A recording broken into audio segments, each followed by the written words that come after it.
अस्सलाम वालेकुम गाइज़, आज हम जा रहे हैं फैसलाबाद। उम्मीद करता हूँ कि आप भी अल्लाह के फजल करम से ठीक होंगे। मैं भी ठीक ठाक हूँ। ये मेरे साथ भाई मेरे शाहिद इकबाल हैं। हमें काम है इन्वेरेक्स दफ्तर में। हमारे पास एक UPS 2.5 का इन्वेरेक्स का, वो हमने दफ्तर से ठीक कराना है क्योंकि इसकी 2 साल की वारंटी है। वो अब मैं आपको दिखाता हूँ। ये वाला इसमें फ़ॉल्ट ये आ रहा है कि इसके सोलर नहीं चला रहा, बाकी ये बिल्कुल फिट काम कर रहा है। सोलर पर वो वर्क नहीं कर रहा। मैं अब आपको विज़िट कराऊंगा जो इन्वेरेक्स का दफ्तर है फैसलाबाद में, उसका भी। और चलते हैं अब फैसलाबाद की तरफ रवाना होते हैं।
अब हम मरकज़ी ईदगाह रोड पर पहुंच चुके हैं जी। इसी रोड पर दूसरी तरफ हैगा इब्राहिम प्लाज़ा, उसमें हैगा इन्वेरेक्स का सेंटर।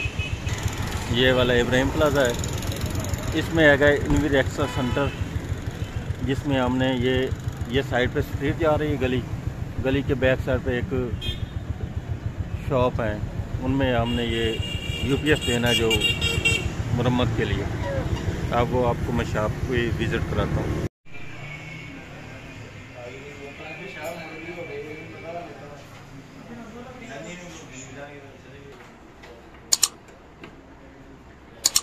आज सारे इतों के इंचार्ज ने दानिश साहब जो यूपीएस रिपेयर करते हैं।